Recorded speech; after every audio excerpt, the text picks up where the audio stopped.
لله وكفى والصلاة والسلام على من لا نبي بعده وعلى آله وأصحابه الذين أوفوا عهده الذين هم خلاصة العرب الأربع وخير الخلائق بعد الأنبياء. أما بعد فأعوذ بالله من الشيطان الرجيم.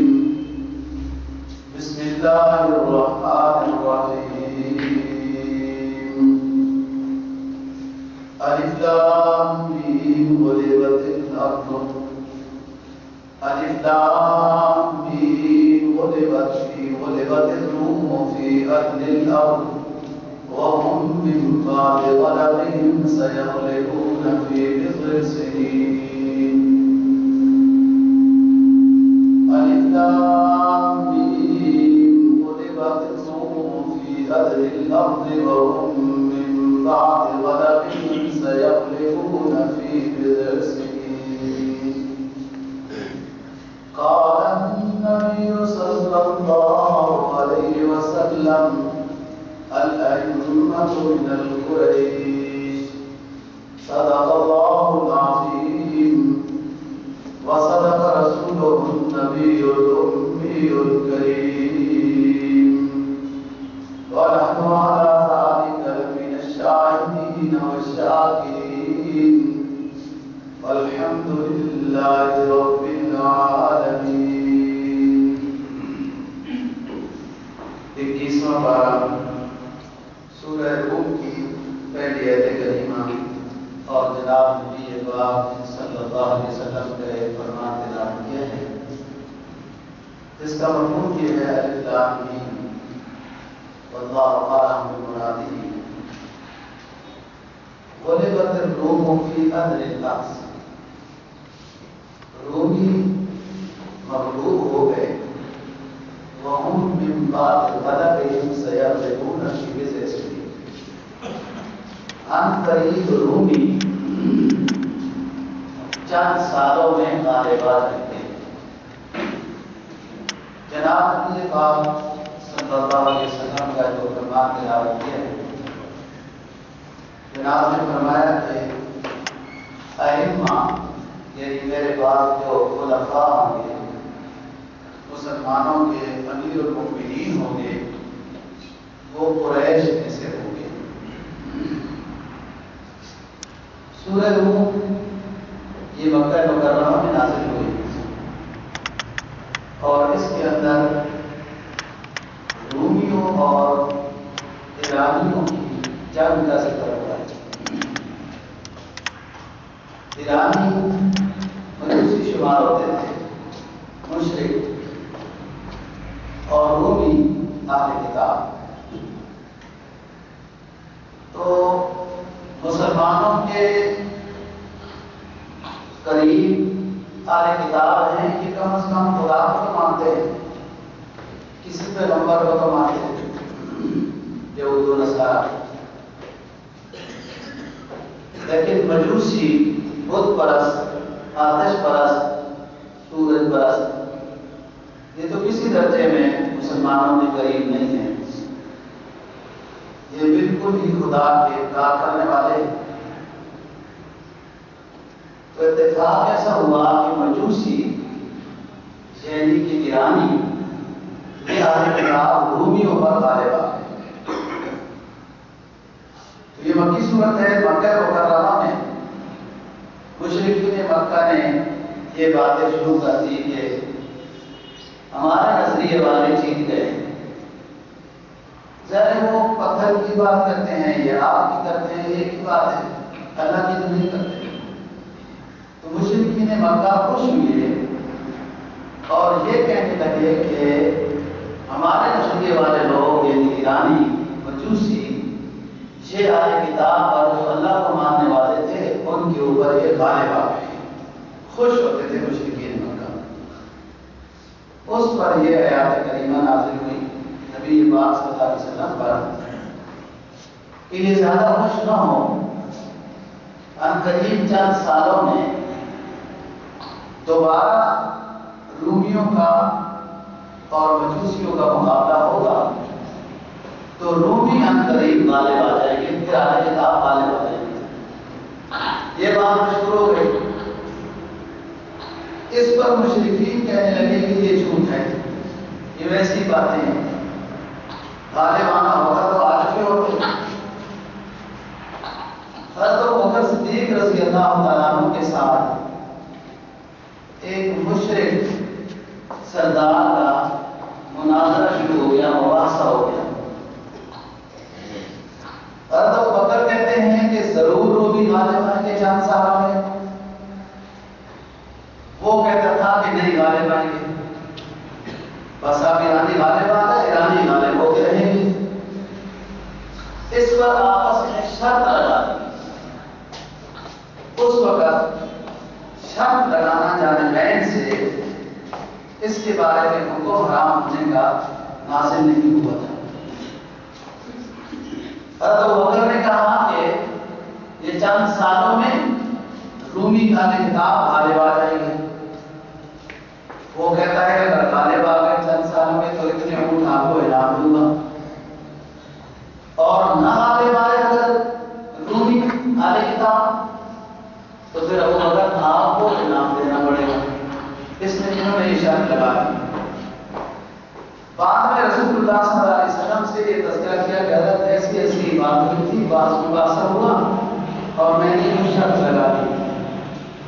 آپ نے فرمایا ٹھیک ہے، اللہ نے قرآن کی آیت نازل کر دی کہ رومی غالب آئیں گے، لیکن بضع سنین میں آخری حد 9 سال ہے۔ بضع کا لفظ یہ 3 سے 9 سال تک کے لیے بولا جاتا ہے۔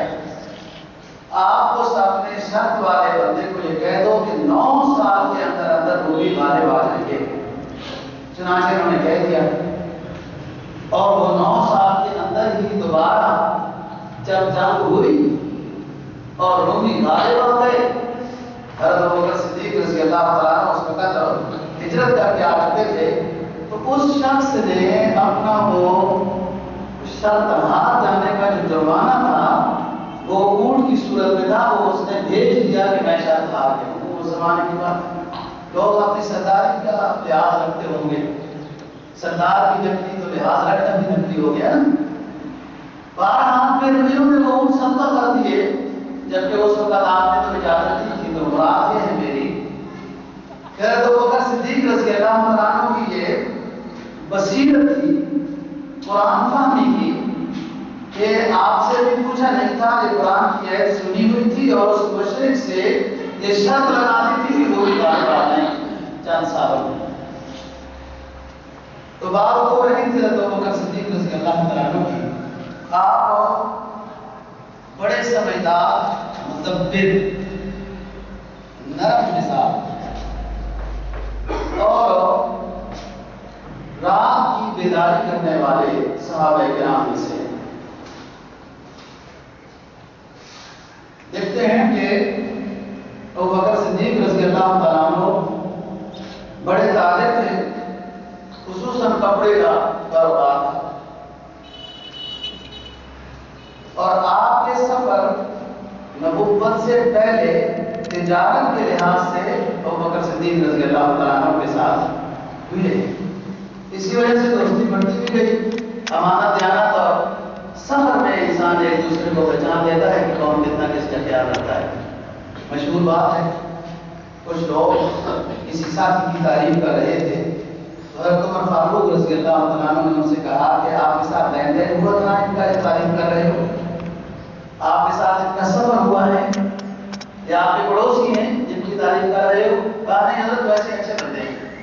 کہا نہیں جب تک لین دین نہ ہو، ہم سفر نہ ہو، پڑوسی نہ ہو، تو اندازہ نہیں ہو سکتا کہ وہ شخص کتنا نیک ہے اور کیسے اس کے اخلاق ہیں۔ تو تجارت کا لین دین تھا، اور جب آپ شروع سے ہی مسلمان ہوئے تو جتنے ان کے ساتھ متعلق ساتھی تھے تجارت میں، ان کو انہوں نے بلایا، جو بڑے بڑے مکہ کے تاجر تھے ان کو بلایا اور سمجھایا کہ اسلام کی حقانیت مجھ پر واضح ہو چکی ہے، میں مسلمان ہو چکا ہوں۔ ہمیں نہیں پتا تھا کہ اللہ اپنی تمام تعریفوں کے ساتھ کن خوبیوں کا حامل ہے، وہ نبی پاک صلی اللہ علیہ وسلم نے تعارف کرایا ہے۔ جیسے تعارف کرایا ہے نبی نے اللہ کا، میں اس ترتیب پر ایمان لا چکا ہوں۔ آپ میرے ساتھی ہو تجارت کے لین دین کے، میرا حق بنتا ہے کہ آپ کے سامنے میں بات واضح کروں کہ میں اسلام قبول کر چکا ہوں اور تمہیں بھی دعوت دیتا ہوں کہ والسابقون الاولون میں داخل ہو جاؤ اور مسلمان ہو جاؤ، اسلام قبول کرو۔ تو اس میں حضرت عثمان غنی، عثمان بن مظعون، عبد الرحمن بن عوف، سعد بن ابی وقاص رضی اللہ عنہ، زبیر بن عوام اور دیگر جو تجارت کے ساتھ لین دین کے ساتھ حضرت ابوبکر صدیق رضی اللہ عنہم کے ساتھ متعلق تھے، وہ سارے مسلمان ہو گئے۔ یہاں پر ایک بات کرنا چاہتا ہوں جو میرے لیے بھی اور آپ سب کے لیے ہے کہ انسان کو اپنے رہن سہن میں، لین دین میں، اٹھنے بیٹھنے میں اتنا صاف ستھرا ہونا چاہیے، اتنا صاف ستھرا ہونا چاہیے کہ جب کوئی ایسی بات اپنے ساتھیوں کے سامنے کرے تو ساتھی کہیں کہ اس شخص نے تو کبھی ہمارے ساتھ ذرہ برابر بھی دھوکہ نہیں کیا ہے، جو یہ شخص کہہ رہا ہے سچ کہہ رہا ہے، لہذا ہم اسلام قبول کرتے ہیں اس کی بات کو۔ بہت سارے لوگوں کو دین سے دوری کا سبب دین والے لوگ خود بنتے ہیں۔ ایسا دھوکہ کر دیا، جھوٹ بول دیا، نقصان دے دیا، لین دین میں گڑبڑ کر دی، جس سے وہ دوسرا ساتھی کہے گا یہ حاجی صاحب اس طریقے سے ہیں تو میں بھی پھر کیا کروں، پھر یوں ہی ہوتے۔ لوگوں میں دین تو ہوتا نہیں ہے، بس متنفر ہو جاتے ہیں۔ کوشش دوستو ایمان والے شخص کے اندر یہ ہونی چاہیے کہ لوگ اگر قریب نہ آئیں تو جو قریب ہیں وہ دور تو نہ جائیں۔ دیکھو یہ کیسے ہوگا؟ یہ بھی تو ایک سوال ہے نا کہ لوگ قریب آئیں یا آ چکے ہیں تو دور نہ جائیں۔ اس میں ایک آسان سا نسخہ ہے، مختصر سی پڑیا ہے حقیقی، جو انسان استعمال کرے، اپنے ساتھی اپنے پاس رہیں گے اور دوسرے بھی قریب آتے جائیں گے، اپنے پاس والے ساتھی دور نہیں جائیں گے۔ وہ یہ بات ہے کہ ذرہ برابر بھی دنیاوی لالچ کسی کے ساتھ نہیں ہونی چاہیے، کوئی دنیاوی نقصان نہ دیا جائے۔ اگر اپنے اوپر کوئی نقصان آتا ہے تو برداشت کر دیا جائے اور خلوت میں جا کر اپنے اللہ کے سامنے التجا کر دے کہ رب العالمین یہ نقصان اس لیے برداشت کیا ہے کہ قطع تعلقی نہ ہو جائے، میں نے صبر کیا ہے، اس کا بدل مجھے رب العالمین عطا فرمائے۔ اللہ کے خزانوں میں دوستوں کبھی نہیں ہے، ہوتا کرتا ہے۔ ہمارے ایک ساتھی تھے، آج کل وہ بیمار ہے، اللہ ان کو شفا نصیب فرمائے۔ ان کو ان کے بھائیوں نے دھوکہ دیا، تکلیف دی، یہ روزے اول سے قاتل بھائی ہوا ہے، تو بھائیوں نے دھوکہ دیا، فیکٹری تھی وغیرہ اس طرح، اور نکال دیا۔ جبکہ سب کچھ ان کا تھا، تو خالص اللہ کی رضا کی خاطر بھائیوں کو معاف کر دیا کہ کوئی بات نہیں ہے، میری ایک جانماز اور ایک کوئی اور چیز ہے اس فیکٹری میں، وہ مجھے دی جائے اگر اجازت ہے، تو باقی میں آپ کے ساتھ راضی ہوں، ملاقات ہوتے رہنی چاہیے۔ مقدمہ اس لیے نہیں کرتا ہوں کہ جب عدالت کے باہر وہ آواز لگانے والا آواز لگائے گا نا، مدعی کو بھی اور مدعا علیہ کو بھی، تو دونوں کے باپ ایک نام سے پکارا جائے گا، تو اس ذلت کو میں برداشت نہیں کر سکتا۔ اللہ نے کیا کرنا ہوا دوستو، وہ بھائی جو امیر بنے وہ بعد میں اس کے در کے سوالی اللہ نے بنا دیا، اور اس کو اس وقت کے لحاظ سے اللہ نے وزیر بنا دیا ہے۔ بہرحال بات یہ ہے کہ انسان میں ایک کوالٹی ہو جو اس کے ساتھ اٹھنے بیٹھنے والے ہیں، اس میں بہتری اپنی سامنے لائے، دعوت کے اعتبار سے ہو، حسن اخلاق کے اعتبار سے ہو، خدمت کے اعتبار سے ہو، تعاون کے اعتبار سے ہو، اظہار اور جذبے کے اعتبار سے ہو، تو یہ بھی اسلام کا فائدہ ہے۔ اس سے اسلام پھیلے گا، لوگ آپ نمازی ہیں متاثر ہوں گے، ماشاءاللہ نمازی کتنے اچھے ہوتے ہیں۔ اس سے آپ کا فائدہ دنیاوی لحاظ سے بھی ہے اور آخرت کے اعتبار سے بھی۔ میں کئی دفعہ عرض کر چکا ہوں کہ سب سے زیادہ اللہ کے سامنے مجادلہ کرنے والی چیز سفارش کے اعتبار سے وہ صلہ رحمی ہوتی ہے۔ خارش دار سے ہو، پڑوس سے ہو، عزیز و اقارب سے ہو۔ تو حضرت ابوبکر صدیق رضی اللہ تعالیٰ کا یہ مقام ہے کہ اپنے ساتھیوں کے ساتھ زمانے جاہلیت میں ایسے رہے کہ ان پر کوئی اعتراض نہیں تھا کہ اس نے ہمارے پیسے کھائے یا دھوکہ دیا ہے، فلان کیا ہے، یوں کیا۔ جب اسلام کی دعوت دی ان کو تو سارے کے سارے مسلمان ہو گئے، اور یہ بڑے حضرات سے اس وقت کے لحاظ سے سرمایہ دار سمجھے جاتے تھے، پیشوا تھے، ائمہ تھے۔ حضرت عثمان غنی رضی اللہ تعالیٰ عنہ کے بارے میں آتا ہے، میں بات کروں گا انشاءاللہ آہستہ آہستہ جو ہم بات کر رہے ہیں، کہ قریش کی عورتیں اپنی گودیوں میں اپنے نومولود بچے کو جب لوری دیتی تھی نا، لوری، تو کہتی تھی کہ اے بچے میں آپ سے اس طرح پیار کرتی ہوں، سو جاؤ، جیسے قریش عثمان سے پیار کرتے ہیں کہ وہ ان کو کھانا کھلاتے ہیں۔ یہ جملے کو یہ حضرات تھے جو حضرت ابوبکر صدیق رضی اللہ تعالیٰ عنہ کی اس خوبی کی وجہ سے مسلمان۔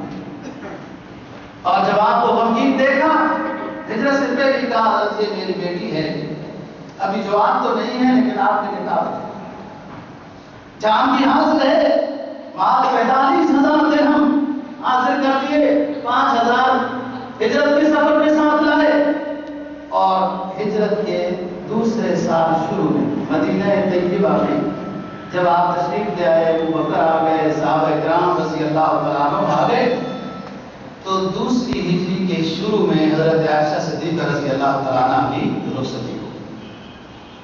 54 سال کی عمر ہے آپ صلی اللہ علیہ وسلم کی، 54 سال، اور ام المؤمنین صدیقہ بنت صدیق اکبر رضی اللہ تعالیٰ عنہ کی عمر 9 سال ہے، اور بیویاں بھی نکاح میں آئی، کوئی بیوہ تھی، کوئی متعلقہ تھی، اور اکثر مدینہ میں شادیاں ہوئی، انصار میں سے اکثر ہیں۔ لیکن باپ کی اس وفادار باپ کی تربیت یافتہ یہ وفادار خاتون اس پیمانے پہ آئی کہ رسول اللہ صلی اللہ علیہ وسلم سے جب پوچھا جاتا کہ آپ کو عورتوں میں سے کون سی عورت پسند ہے، تو فرماتے تھے کہ عائشہ سے کون سی کوئی عورت ہے۔ یہ وفاداری کرنا، اور آپ عمر کا تناسب دیتے ہیں۔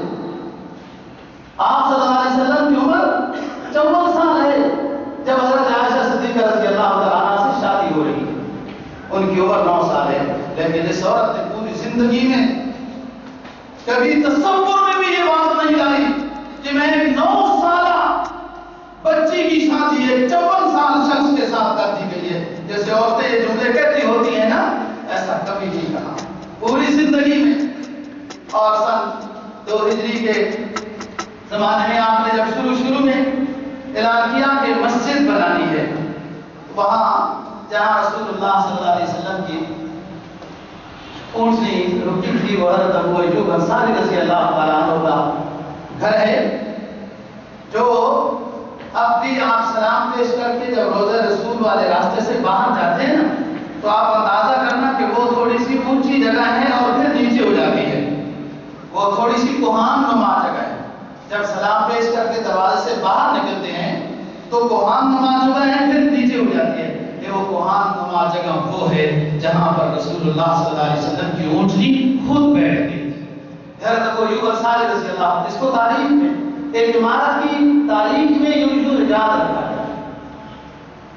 آپ نے فرمایا کہ زمین خریدنی ہے، وہاں پر کچھ کھلواڑا سا تھا، گراؤنڈ سا تھا، ایسے لوگ کھجورے سکھاتے تھے، فصلیں سکھاتے تھے، وہاں جو مسجد نبوی کے قریب ہے، آپ کے روز آپ کے گھر کے قریب جو ایک صحن سا تھا، وہ صحن آپ کو سمجھ میں آ جائے گا وہ کون سا صحن تھا، ابھی انشاءاللہ عرض کرتا ہوں۔ آپ نے اعلان کیا کہ یہ زمین ہم نے خریدنی ہے۔ 2 بچے تھے، سہل اور سہیل، رضی اللہ تعالیٰ عنہ یتیم بچے تھے. وہ سمجھتے تھے کہ مسجد کی تعمیر بڑی سعادت کی بات ہے. بعض دفعہ انسان کو دوستوں بات سمجھ میں آ جاتی ہے پڑھنے سے، سیکھنے سے، تربیت سے، اور بعض دفعہ بات دین کی سمجھ آ جاتی ہے کسی اللہ والے کو دیکھنے سے. دین سارا سمجھ میں آ جاتا ہے. علماء نے لکھا ہے نا کسی اللہ والے کی علامت کیا ہے؟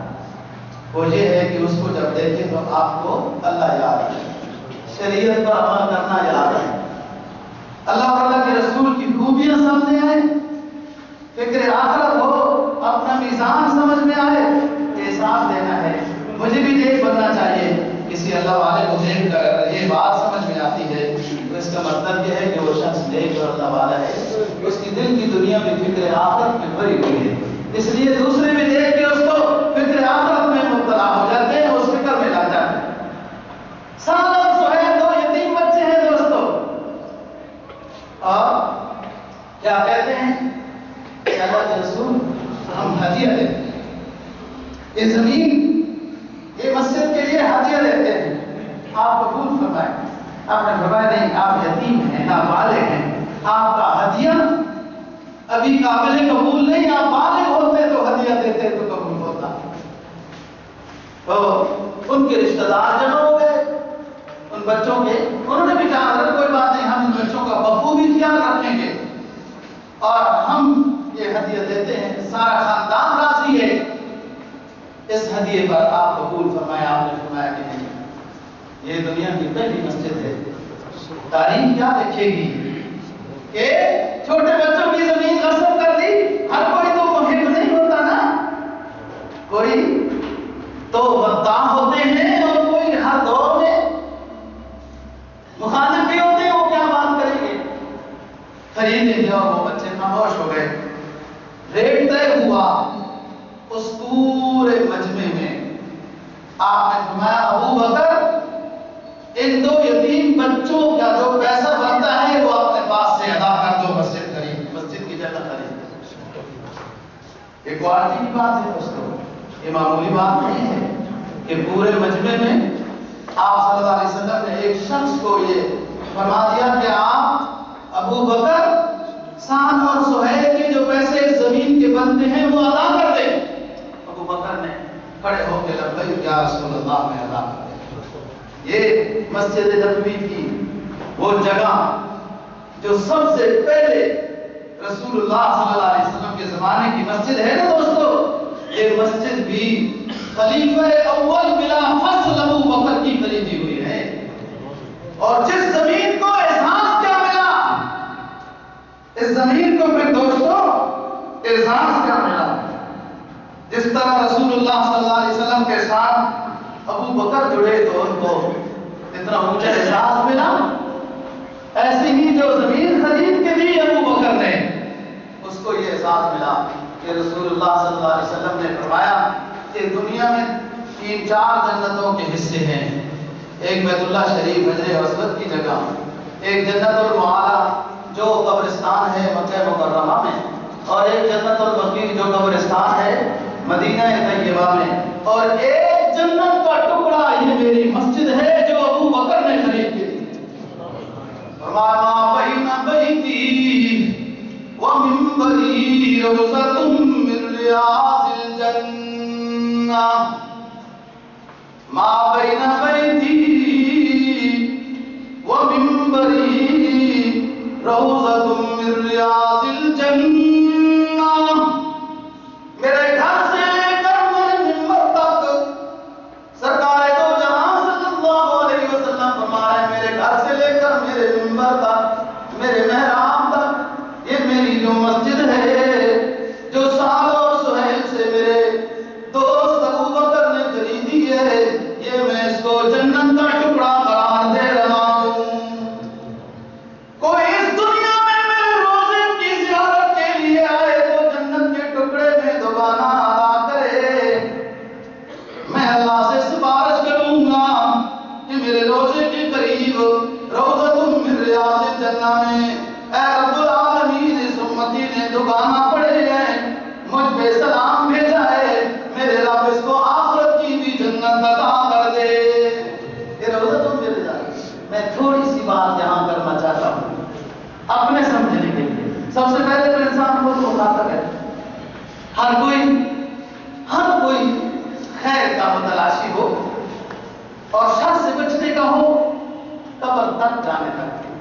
یہ خوبی ہونی چاہیے۔ میں دکھ کے ساتھ ایک بات سمجھانا چاہتا ہوں اور انشاءاللہ آپ کو سمجھ میں آئے، کیونکہ میں اپنے آپ کو پہلے مخاطب کر رہا ہوں۔ سارے لوگ جاتے ہیں دوستوں، سارے لوگ جاتے ہیں ریاض الجنہ میں، تو گانا پڑھ کر سعادت نصیب کرتے ہیں، سعادت سمجھتے ہیں۔ لائن لگتی ہے بعض دفعہ 2-2 گھنٹے کے بعد ہم پر آتے ہیں۔ بہت مشکل سے ریاض الجنہ میں تو گانا پڑھنے کا موقع ملتا ہے، لیکن اللہ کا اچھی نظام ہے، مل جاتا ہے لوگوں کو، طلب کے مطابق مل جاتا ہے 2 رکعت نفل پڑھنے کا وقت ریاض الجنہ میں۔ جن حضرات کو اللہ نے یہ سعادت نصیب کی ہے، انہوں نے اپنے آنکھوں سے یہ منظر دیکھا ہے جو سمجھانا چاہتا ہوں۔ وہاں اہل روافض بھی، شیعہ حضرات بھی وہاں 2 رکعت نماز نفل پڑھتے ہیں ریاض الجنہ میں، سعادت سمجھ کر پڑھتے ہیں۔ میں یہ دعوت دینا چاہتا ہوں کہ اس کی ہسٹری میں تو غور کیا جائے کہ جس جگہ کو کائنات کے سردار نے روضۃ من ریاض الجنہ قرار دیا ہے کہ اصل سرزمین کہاں سے آئی، اس میں تو پیسہ خرچ ابو بکر صدیق رضی اللہ عنہ، جن کو مانتے نہیں ہو، جن کے بارے میں گلے شکوے اور اعتراض رکھتے ہو، ذرا سوچو تو صحیح کہ نبی نے کتنا مقام دیا ہے ہستیوں کو۔ اہل بیت کا کون انکار کرتا ہے؟ اہل بیت ایمان کا حصہ ہے، رسول اللہ صلی اللہ علیہ وسلم کا خاندان ہے۔ ہم تو اس نظریے کے قائل ہیں، یہ ہمارا ایمان اور عقیدہ ہے کہ 1400 سال بعد بھی دنیا کے کسی خطے میں کوئی سید نام سے منسوب ہو تو اس کا احترام کرنا بھی ہمارا ذمہ واجب ہے۔ اور میں کئی دفعہ بیانوں میں عرض کر چکا ہوں کہ اپنے علاقے کے سید خاندانوں کی خدمت کریں، زکوٰۃ اور صدقات سے نہیں، ہدیے میں سے، اور پھر دیکھو اس نیکی کو حاصل کرنے کے بعد دیکھو کہ ہم نبیال صلی اللہ علیہ وسلم آخرت میں آپ کی سفارش کے انداز میں کریں کہ آپ نے سید کا خاندان کا خیال رکھا ہے، زکوٰۃ صدقے سے نہیں، ہدیے سے، پاک مال سے۔ حدیث میں آتا ہے زکوٰۃ صدقہ تو میں ہے، تفل بلا ہے۔ یہی وجہ ہے نا کہ صدقہ اور زکوٰۃ اگر مستحق کو دیا جائے، خیال سے بات سمجھیں، صدقہ اور زکوٰۃ مستحق کو دیا جائے اس کے لیے حلال طیب ہے، غریب ہے، مسکین ہے۔ لیکن اگر کسی امیر کو صدقہ اور زکوٰۃ دیا جس کے لیے حلال نہیں تھا، تو یہ صدقہ اور زکوٰۃ اس کے لیے وبال بن جائے گا، اس کے لیے مصیبت کا پیغام لے کے آئے گا کہ اس کی مصیبت کو دھونے کے لیے صدقہ دیا گیا۔ الصدقہ تو ترفع البلا، صدقہ مصیبت کو دور کرتا ہے۔ جب غریب کو دیں گے اس کے لیے حلال طیب ہے، اس کی صحت کا سبب بنے گا۔ لیکن اگر کسی امیر کو دیں گے تو اس کی مصیبت ہٹ کر اس امیر کے اوپر آ جائے گی اور یہ مصیبت میں مبتلا ہو جائے گا۔ ساتھیوں کو صدقہ اور زکوٰۃ دیتے وقت جس طرح نکالنا ضروری ہے، ایسے ہی صحیح مستحق تک پہنچانا بھی ضروری ہے کہ آپ کو اس کا فائدہ ہو۔ حضرت ابوبکر صدیق رضی اللہ تعالیٰ عنہ کی بات کر رہا ہوں۔ سرکار دو جہاں صلی اللہ علیہ وسلم نے اپنے دور میں کئی دفعہ حضرت ابوبکر صدیق رضی اللہ تعالیٰ عنہ کو قریب بلایا، بٹھایا، نصیحت کی، بشارتیں دی، اور اعزاز میں کئی دفعہ یوں فرمایا ہم یوں دو اٹھیں گے، میرے ساتھ ابو بکر ہے، عمر ہے۔ یہ ساری وصیتیں ہیں حضرت ابوبکر صدیق رضی اللہ تعالیٰ عنہ کی۔ مسجد نبوی کی تعمیر ہو گئی، مشترکہ طور پر ساروں نے حصہ ملایا اور یہ تعمیر ہو گئی۔ رسول اللہ صلی اللہ علیہ وسلم نے ایک موقع پہ بیان فرمایا، سہل ہے اللہ کے جتنا جو قریب ہوگا اس کے بیان کا مقام اتنا اونچا ہوتا ہے، جتنا بیدار دل ہوگا، جتنا اللہ والا بندہ ہوگا، اس کے بیان میں اتنے زیادہ تاثیر اور اثر دیر پا ہوگا۔ پھر سرکار دو جہاں صلی اللہ علیہ وسلم بیان کرنے والے ہوں، اس کی کیا ہی بات ہے۔ اور جو سننے والے لوگ ہیں وہ کیا سچے لوگ تھے، اولئک هم المؤمنون حقا لهم مغفرۃ ورزق کریم۔ سچے ایمان والے لوگ، سچے، کوئی درمیان میں ظلم ہے، کچھ ہے، کوئی کجی، کوئی سن نہیں تھا ایمانوں میں۔ آپ بیان کر رہے ہیں، ایک اپیل کر رہے ہیں کہ اے مسلمانوں، ہر دفعہ اللہ پاک آپ کو دیتا ہے، جان بھی اس نے دی ہے، مال بھی وہی دیتا ہے، اولاد بھی اس نے دی ہے، وہی دیتا ہے، لیکن آج اللہ تم سے کچھ لینا چاہتا ہے. یہ بیان کا انداز تھا. سب کچھ اللہ دیتا ہے, ہمیشہ دیتا ہے.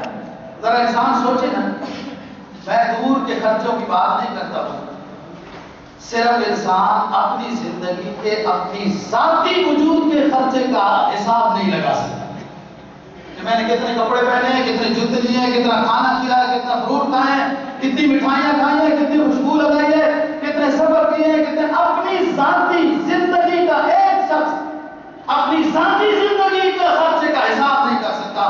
دیگر جو اس نے خرچ کیا وہ کیسے کر سکتا ہے؟ یہ سب اللہ کا دیا ہوا ہے.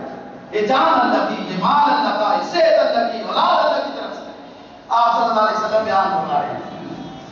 بیان اتنا پرسن تھا, لوگ آپ دیدہ بھی ہیں اور جانوں کے نذرانے بھی پیش کر رہے ہیں اور مال کی بھی ڈھیر لگا رہے ہیں کہ اللہ نے سب کچھ آپ لوگوں کو دیا ہے. آج اللہ آپ سے کچھ سوال کرتا ہے, مال کا بھی, اولاد کا بھی اور جانوں کا بھی. ان الذین آمنوا وہاجروا وجاہدوا فی سبیل اللہ باموالہم وانفسہم.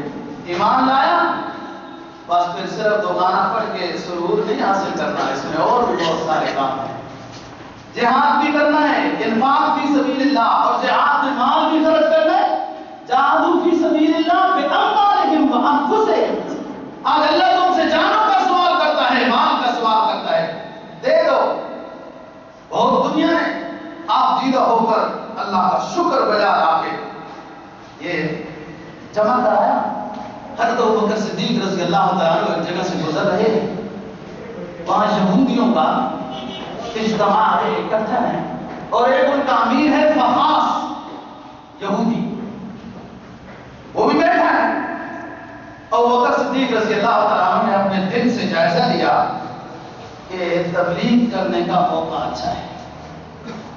تبلیغی حضرات کہتے ہیں نا, جب موقع ملے, جہاں بہتر موقع ملے, دین کی بات کر دینی چاہیے, لیکن دین کو سمجھ کر دین کی بات کر دینی چاہیے.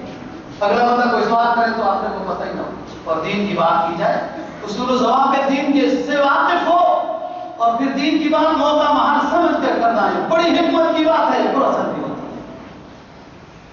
چاہو فخاس اور یہودی بیٹھے ہیں اور بات کر رہے ہیں, اور رسول اللہ صلی اللہ علیہ وسلم کی وہ باتیں حضرت ابوبکر صدیق رضی اللہ عنہ کے ذہن میں بھی ہے, اور یہ دور تک بات پھیل جاتی ہے. آپ یہ ہے بار بار پڑھتے تھے جب اپیل کر رہے تھے, فرمایا من ذا الذی یقرض اللہ قرضا حسنا فیضاعفہ لہ اجر کریم. من ذا الذی یقرض اللہ قرضا حسنا, کون ہے اس پورے اجتماع میں, کون ہے جو اللہ کو قرض حسنا دینا چاہے, وہ تیار ہو جائے. اللہ مفت نہیں لینا چاہتا, بدلہ دے گا. فَيُضَاعِفَهُ لَهُ أَجْرٌ كَرِيمٌ. وہ دورہ دے گا. لاؤ اللہ کے راستے میں دو. اسلام میں دوستوں کتنی خوبی ہے, میں کئی دفعہ عرض کر چکا ہوں. بات کو تکرار کے ساتھ کرنے میں دل میں زیادہ اچھی اترتی ہے. مسجد بنائیں, خود عبادت کریں, خوبصورت صاف ستھری بنائیں, خوشبو والی بنائیں, خود کو بھی فائدہ ہے, اور آخرت میں جنت میں محل بنائیں. کیا بات, غریب کا فائدہ کریں, اس کو کھانا کھلائیں, آپ کے ساتھ وہ اچھا ہو جائے گا, کھانا پینا کھائے گا, آپ کو دعائیں بھی دے گا, تعریف کرے گا, ساتھ آپ آخرت میں اپنے محل بنا رہے ہیں. دونوں فائدہ اسلام میں. اب جہاد کرنا ہے, جہاد میں اللہ کا فائدہ ہے, جہاد میں مسلمانوں کا اپنا فائدہ ہے.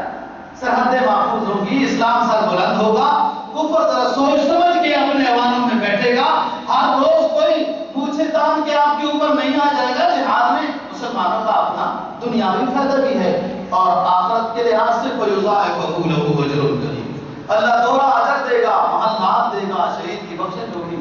ہر لحاظ سے دوہرا فائدہ, اسلام میں دوہرا فائدہ. یہ باتیں ہو رہی تھی پورے مدینے میں, یہ باتیں مشہور ہو گئی. فخاس کے قریب سے ابوبکر گزرے, آپ وہاں قریب پہنچ گئے. اور لوگوں کو واعظ و نصیحت کی. دیکھو نبی آخر الزمان صلی اللہ علیہ وسلم کا ظہور ہو گیا، مدینہ میں وہ مقیم ہو گئے، اور آپ لوگوں کی کتابوں میں نبی آخر الزمان کی علامات بشارتیں موجود ہیں. وہ آپ لوگ پڑھیں، ایمان لے آؤ، کامیاب ہو جاؤ گے اس دنیا میں بھی آخرت میں بھی. تو فحاص نے بے ادبی کی، استہزاء یہودی نے. معلوم ہوتا ہے ان یہودیوں کی فطرت میں ابتدا سے ہی اسلام کے بارے میں مساحت بنانے کی، خاکے شائع کرنے کی، اس طرح کی الٹی سیدھی باتیں کرنے کی عادت شروع سے رہی، اور ان کی سزا بھی اس زمانے سے ہی مقرر ہو چکی ہے، بعد میں کسی کو سوچنے کی ضرورت نہیں ہے. پھر سزائیں یہ معاف کرنے والے بھی پاکستان میں پیدا ہوتے ہیں، پھر بل پاس کراتے ہیں کہ نبی کے گستاخوں کی سزا معاف کرنی چاہیے. یعنی آپ اس سے خود اندازہ لگائیں کہ جو لوگ نبی کے گستاخوں کو معاف کرنا چاہتے ہیں ان کے اپنے ایمان کی کوالٹی کتنی ہے. انہیں خود اندازہ ہوتا ہے کہ ان کا ایمان ہے، وہ نبی کی گستاخی کو کوئی بات نہیں سمجھ رہے، اس لیے تو یہ باتیں کرتے ہیں. تو بات کیا کر رہا ہوں، آپ نے تبلیغ کی، فحاص اور یہودی سارے بیٹھے ہیں ان کے سامنے، آپ نے تبلیغ کی، اس نے بے ادبی کی اور استہزاء کی. کہتا ہے ابو بکر الیاذ باللہ نقل کفر نباشت، تمہارے رب کو ہماری ضرورت ہے، ہمیں تمہارے رب کی ضرورت نہیں. تمہارا رب ہمیں سودی لین دین سے منع کرتا ہے اور خود کہتا ہے کہ میرے راستے میں دو تو فیضائے بہت دگنا دوں گا، خود سودی لین دین کرتا ہے. ہمیں ایمان کی ضرورت نہیں، تمہارے رب کو تو ایمان کی ضرورت ہوگی. جب یہ بات کہی، ساتھ کہتا ہے کہ اللہ قالت اليهود يد الله مغلولة غلت أيديهم ولعنوا، کہ اللہ کے ہاتھ باندھے ہوئے ہیں، اللہ بخیل ہے اور ہم سے پیسے مانگتا ہے کہ آپ لوگ انفاق فی سبیل اللہ کرو. یہ باتیں فحاص نے کی. حضرت ابو بکر کے بارے میں مشہور تھا رضی اللہ عنہ کہ یہ اس امت کا ابراہیم ہے، لأواه حلیم، بہت بردبار ہیں، بہت ضرب مزاج ہے. یہ مشہور تھے صحابہ کرام رضی اللہ عنہ میں کہ اس امت کے خلیل ہیں ابراہیم ہیں، لأواه حلیم. اور یہی تو وجہ ہے کہ نبی پاک صلی اللہ علیہ وسلم کا فرمان ارحم امتی بامتی ابو بکر، میرے صحابہ میں سب سے زیادہ رحم دل رقیق القلب، جلد سے عقیدہ ہونے والا صحابی وہ ابو بکر ہے. لیکن یہ بات دین کے خلاف تھی، اللہ کے خلاف تھی، اسلام کے خلاف تھی جو فحاص نے کی. اور ایمان والا بظاہر جو پتلا دبلا کمزور بھی نظر آئے نا، اس کے اندر طاقت کا گرانٹ بہت زیادہ ہوتا ہے. کہ تبھی تو ساری دنیا وہ وبریشن میں ہے، اندازہ ہوتا ہے ساری دنیا اس وقت وبریشن میں ہے، کام رہی ہے، بڑے بڑے مضبوط قدم میں بیٹھ کر بھی کام ہے. یہ کون آ رہے ہیں، یہ کیا ہو رہا ہے، کس کی حکمرانی چل رہی ہے اس دنیا کے اوپر، ہم تو بے بس ہیں لاکھوں کی فوج کے لحاظ سے فلاں لحاظ سے. ایمان والے کی جو طاقت ہے بظاہر اس کو کمزور نہیں سمجھنا چاہیے، اور پیچھے اس سے اللہ کی مشیت کا گرانٹ ہوتا ہے جو بہت کم ہی ہوتا ہے. حضرت ابو بکر صدیق رضی اللہ تعالیٰ عنہ نے اٹھ کر فخاص کو ایک تھپڑ مارا جس سے وہ بے حال ہو گیا اور آواز پاکتا ہو گیا ایک تھپڑ سے. اور یہ شکایت رسول اللہ صلی اللہ علیہ وسلم کے سامنے پہنچ گئی کہ اس نے استحزاء کی چندے کے بارے میں، جیسے لوگ چندے کے بارے میں استحزاء کرتے رہتے ہیں، آپ لوگ سنتے رہتے ہو، میرے سے زیادہ باہر نکلتے ہو. تو بعض ایمان والے ہیں جو ماشاءاللہ مسجد کو کہاں تک بنایا ہے اور کتنے خرچے اخراجات ہیں کہ لاکھوں کے بل ہیں جو انسان کے پاس میں نہیں، لیکن اللہ ادا کرتا ہے. لیکن بعض ایسے بھی ہوتے ہیں جو چندے کے بارے میں اس نے بے ادبی کی باتیں کی. حضرت ابو بکر صدیق رضی اللہ تعالیٰ عنہ نے اس کو زور سے ایک تھپڑ مارا اور بے بس ہو گیا، آواز باندھتا ہو گیا، آواز کھو بیٹھا. رسول اللہ صلی اللہ علیہ وسلم کے سامنے شکایت آئی. آپ ابھی شکایت کا فیصلہ کرنا چاہ رہے ہیں کہ وہی نازل ہو گئی کہ اللہ کے حبیب جو ابو بکر نے فیصلہ کیا وہ صحیح ہے، اس نے بے ادبی کی. گستاخی اسلام کے ادنا چیز کی دوستو گستاخی یہ کفر ہے، اس سے بچ کے رہنا. کوئی اسلام کے احکام کے بارے میں عمل کے اعتبار سے سستی ہو گئی تو اللہ معاف کرنے والا ہے. اسلامی احکام میں عمل کے اعتبار درستی ہو گئی، انسانی نقطۂ نظر سے کوئی غلطی ہو گئی، اللہ معاف کر دینے والا ہے، وہ معاف کرنے والوں، معافی مانگنے والوں سے بہت خوش ہوتا ہے۔ لیکن اسلام کے کسی ادنا چیز کے بارے میں اللہ اور اللہ کے حبیب کو مذاق، استہزاء، حقارت یہ برداشت نہیں ہے، اس سے کفر لازم آتا ہے۔ قرآن میں مشرکین مکہ کی بات کی، ان الذین اجرموا كانوا من الذین آمنوا يضحكون وإذا مروا بهم يتغامزون ان الذین اجرموا كانوا من الذین آمنوا يضحكون وإذا مروا بهم يتغامزون۔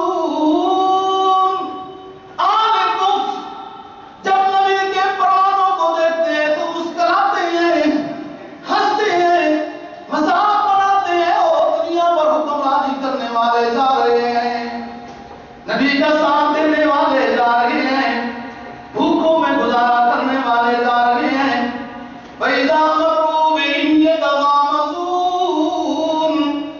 ان داڑھی والوں کو دیکھ کر، ان پگڑی والوں کو دیکھ کر، نبی کے ساتھ عقیدت کے نذرانے پیش کرنے والوں کو دیکھ کر، یہ مشرکین مکہ اور کافر آنکھوں سے اشارہ کرتے ہیں، دیکھا ہے نا ملا جا رہا ہے، یہ مولوی جا رہا ہے۔ اور دوستو اس طرح کی باتوں میں کبھی ملوث نہ ہونا۔ ایک بات عرض کرتا ہوں، کسی کی داڑھی کی توہین یہ اس کی داڑھی کی نہیں ہے توہین، یہ سرکار دو جہاں صلی اللہ علیہ وسلم کی داڑھی کی توہین ہے۔ اسلام کی ادنا چیز کی توہین سے، اسلام سے خارج ہو جاؤ گے دوستو، نکاح بھی ٹوٹ جائیں گے، دوبارہ اسلام لانا پڑے گا، دوبارہ مہر دینا پڑے گا، دوبارہ بیوی کو راضی کر کے نکاح کرنا پڑے گا۔ غلطی ہو گئی، وہ معاف کر کے خوش ہونے والا ہے، لیکن اسلام کی ادنا چیز کی مذاق نہ بنانا۔ مذاق کی وجہ سے رسول اللہ صلی اللہ علیہ وسلم کے پاس جب شکایت آئی، مذاق کی بات کی، اوپر سے وہی آ گئی کہ ابو بکر کا فیصلہ ٹھیک تھا۔ سرکار دو جہاں صلی اللہ علیہ وسلم اب آخری زمانے میں، بیماری کے زمانے میں، اور اس طریقے سے قریب آ رہے ہیں کہ آخری دنوں میں حضرت ابو بکر صدیق رضی اللہ تعالیٰ عنہ کو 9 ہجری میں بھیجا ہے کہ آپ جائیں اس دفعہ حج میں اور اپنے ساتھ ساتھیوں کو لے جائیں، اور علی رضی اللہ تعالیٰ عنہ کو ساتھ بھیجا کہ یہ اعلان ہو جائے کہ آئندہ کوئی مشرک حرم میں نہیں آ سکتا، طواف نہیں کر سکتا، نہ کوئی ننگا طواف کر سکتا ہے۔ 300 بندے حضرت ابو بکر صدیق رضی اللہ تعالیٰ عنہ کے ساتھ 9 ہجری میں حج کے لیے گئے، اور اسی سفر کے واپسی میں اسامہ کے لشکر کو آپ نے تشکیل دیا تھا، جو شامیوں کے خلاف آپ نے بھیجا تھا، اور اس نے وہیں باہر میں پڑاؤ ڈالا کہ آپ کی صحت صحیح نہیں تھی، جب آپ بیمار ہوئے تو حضرت عائشہ صدیقہ رضی اللہ تعالیٰ کو آپ نے فرمایا کہ اپنے ابو سے کہو میری مسجد میں نمازیں پڑھائے۔ حضرت عائشہ صدیقہ رضی اللہ تعالیٰ عرض کرتے اللہ کے رسول، میرا ابو بہت رقیق القلب ہے، نرم مزاج ہے، وہ نماز نہیں پڑھا سکے گا آپ کے ہوتے ہوئے، عمر مضبوط دل والا ہے، وہ نماز پڑھا لے گا۔ آپ نے سختی کی، عائشہ جو میں کہہ رہا ہوں، جاؤ اپنے ابو سے کہو میری طبیعت صحیح نہیں ہے، آپ نمازیں پڑھائیں، مسلمانوں کو آپ نمازیں پڑھائیں۔ عائشہ بھی سمجھ گئی کہ معاملہ کچھ اور ہے، یہ اختیاری بات نہیں ہے، یہ آرڈر ہے۔ جا کے ابو سے کہا، اور عجیب بات، حضرت ابو بکر صدیق رضی اللہ تعالیٰ عنہ جو اتنے رقیق القلب، اللہ کی طرف سے یہ فیصلہ ہوتا ہے کہ وہ فوراً قبول کر لیا اور نمازیں پڑھانا شروع کر۔ کبھی کبھی آپ کپڑا ہٹا کے دیکھتے تھے کہ مسلمان نمازیں ابو بکر کے پیچھے پڑھ رہے ہیں تو مسکراتے تھے، ہنستے تھے کہ میری امت میں اتحاد ہے، جس کو میں نے امام بنایا اس کے پیچھے لوگ نماز پڑھ رہے ہیں۔ اور بھی بہت تھے دوستوں۔ اب یہاں پر تو کوئی عذر کی بات نہیں ہے نا کہ یہاں پر حضرت علی نہیں تھے، یا ابو حضرت عمر نہیں تھے، یا عثمان نہیں تھے،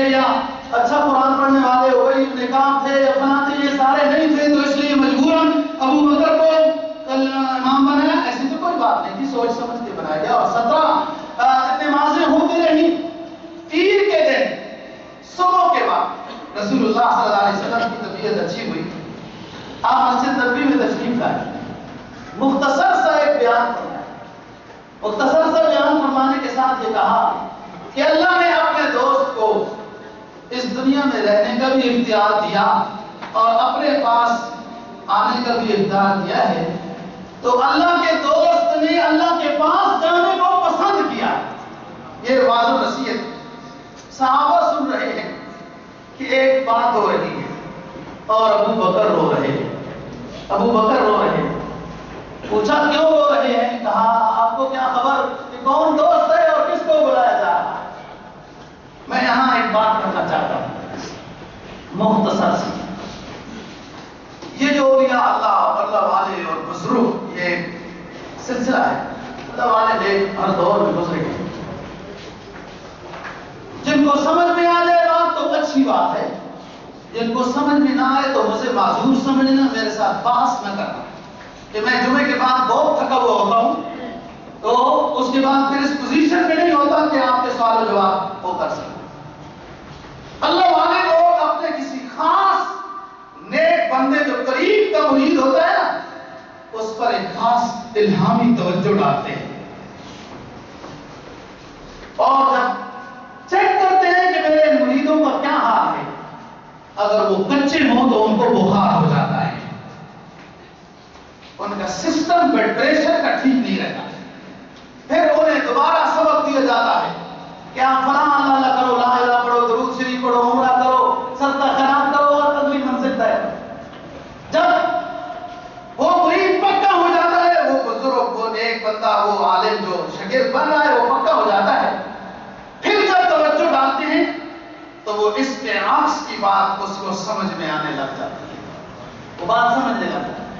اب یہاں دیگر سارے بیٹھے ہیں اور اس جملے سے کہ اللہ نے اپنے دوست کو اختیار دیا ہے اپنے پاس آنے کا یا دنیا میں رہنے کا، اور اس دوست نے اللہ کے پاس جانے کو پسند کیا ہے، یہ بات ہے جس میں ابو بکر ہونے لگ گئے کہ وہ پیر کی توجہ جو مرید پہ پڑی، ابو بکر سے سچا کوئی اور مرید کہاں اور نبی سے سچا ان کا اور پیر کہاں ملے گا، وہ بات اثر ہو گئی اور سمجھ آ گئی۔ آپ نے کہا ابو بکر نہ رو، دنیا میں جو آیا وہ چاہتا ہے رو نہیں، فرمایا سنو سب کے احسانات کا بدلہ دے چکا ہوں، ابو بکر کے احسان کا بدلہ میرا رب دے گا، دعا کر چکا ہوں، اور اگر اللہ کے علاوہ مجھے اجازت ہوتی کسی کو خلیل بنانے کی، نبی پاک صلی اللہ علیہ وسلم فرمایا اگر اللہ کے علاوہ مجھے اجازت ہوتی کسی کو خلیل بنانے کی تو میں ابو بکر کو خلیل بناتا، لیکن بس خلیل اللہ کوئی اور میں اللہ کا محبوب ہوں، یہ بات طے ہے، بس اخوت میری ابو بکر کے ساتھ ہے۔ اے سن لو صحابہ کی جماعت، جن کے تمام دن کے دروازے مسجد نبوی کے اندر کھل رہے ہیں، وہ سارے اپنے دروازے آج سے بند کر لو، صرف ابو بکر کا دروازہ مسجد کی طرف جو کھلا ہوا ہے وہ کھلا رہے گا۔ اب یہاں سے تو بات سمجھ میں آ گئی، امام مسجد کا ایک دروازہ مسجد کے اندر کھلتا ہے نا، ایک رسول اللہ صلی اللہ علیہ وسلم کا دروازہ کھلتا ہے مسجد نبوی میں، اور آج کے بعد ایک ابو بکر کا دروازہ کھلے گا مسجد نبوی میں۔ یہاں سے بھی بات سمجھ میں آ گئی۔ ایک دفعہ رسول اللہ صلی اللہ علیہ وسلم نے فرمایا کہ بات یہ ہے اس مجمع میں، بتاؤ آپ لوگوں میں سے کون آج روزے میں ہے؟ خاموش مجمع سکتے میں ہے کہ ابو بکر کھڑا ہوا، حضور میں روزے میں۔ پھر فرمایا بتاؤ آج کسی نے مسکین کو کھانا کھلایا ہو؟ ابو بکر کھڑا ہو گیا کہ حضور میں نے آج مسکین کو کھانا کھلایا ہے۔ پھر پوچھا آج کسی کا جنازہ پڑا ہے؟ ابو بکر نے کہا میں نے جنازہ پڑھا۔ مسکین کو کھانا کھلانا، مریض کی بیمار پرسی کرنی اور جنازہ پڑھنا اور روزے کی حالت میں ہونا، یہ چار باتیں نبی پاک صلی اللہ علیہ وسلم نے فرمایا جس میں جمع ہو گئی ایک دن وہ جنت میں داخل ہو جائے۔ یہ پیر کے دن کی بات کر رہا ہوں، دروازہ رسول اللہ صلی اللہ علیہ وسلم نے کھلوا دیا ابو بکر کا، اور آج بھی وہاں بورڈ لگا ہوا ہے ھذا خوفۃ ابی بکر صدیق رضی اللہ تعالیٰ مسجد نبوی میں۔ اور آپ کی طبیعت اس دن صحیح سمجھ کر ابو بکر کہیں چلے گئے، بعد میں اطلاع ہوئی آپ وفات پا گئے۔ جب واپس آئے تو اب وہی بات عرض کرنے لگا ہوں کہ ابو بکر، حضرت عمر فاروق رضی اللہ عنہ اور دیگر اور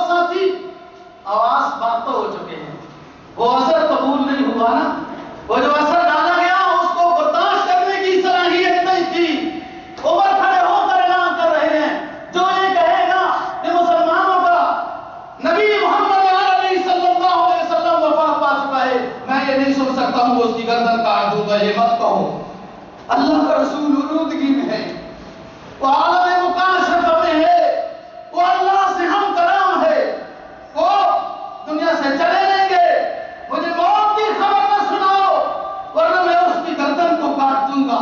یہ بات ابو بکر آئے تو سن رہے ہیں، رسول اللہ کے پاس داخل ہوئے، چادر اٹھائی، آپ کا بوسہ لیا، آپ نے کہا واہ میرے محبوب پیغمبر، دنیا میں جب آپ زندہ تھے تو تب بھی سراج منیر تھے، میں وہاں قربان، میرے ماں باپ قربان ہو گئے، آخری نبی اللہ کے کہ آپ کی دنیا سے رخصت ہونے کے بعد بھی آپ کا چہرہ سراج منیر ہے اور اس طرح چمک رہا ہے۔ یہ بات کہہ کے ابا ہے اور لوگ اس طرح حواس باندھتے ہیں۔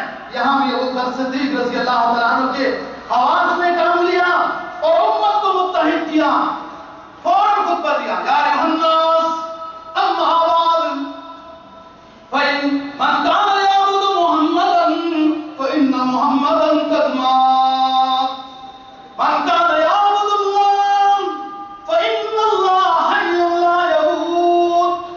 اے لوگوں میری بات سنو، جو محمد کی عبادت کرتا تھا وہ سن لے کہ آج اس کا خدا فوت ہو چکا ہے، اور جو اللہ کی عبادت کرتا تھا اللہ حی لا یموت ہے، وہ ہمیشہ کے لیے زندہ ہے، اس کی عبادت ہوتی ہے۔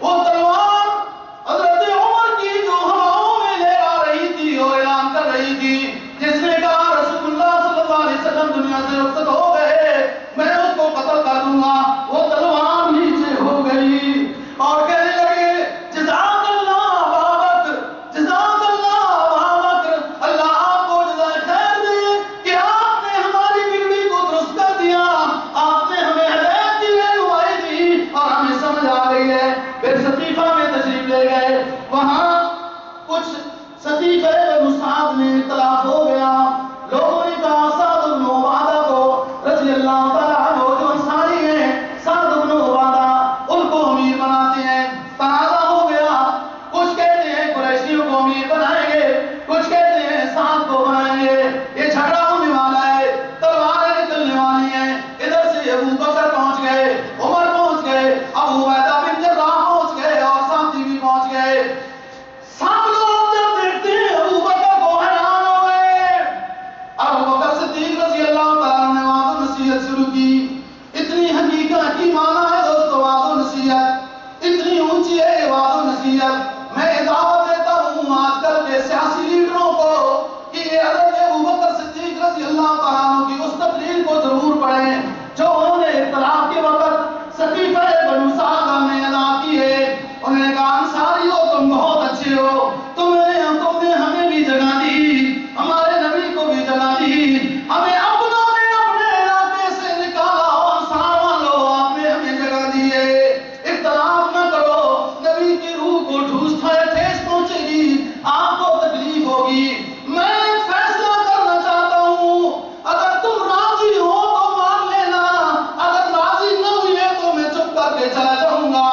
میں یہ کہنا چاہتا ہوں کہ دونوں اللہ والے ہیں، وہ مہاجرین نے بھی نبی کا ساتھ دیا، انصار نے بھی نبی کا ساتھ دیا، دونوں نبی کی جماعتیں ہیں، لہذا مہاجرین میں امیر ہوں گے اور انصار میں وزیر ہوں گے، اگر تمہیں ماننا ہے تو کھڑے ہو جاؤ۔ سارا اختلاف دوستوں مزمحل ہو گیا، وہ آگ کے شعلے پانی ہو گئے کہ ابو بکر کی اچھی بات ہے، بشیر میں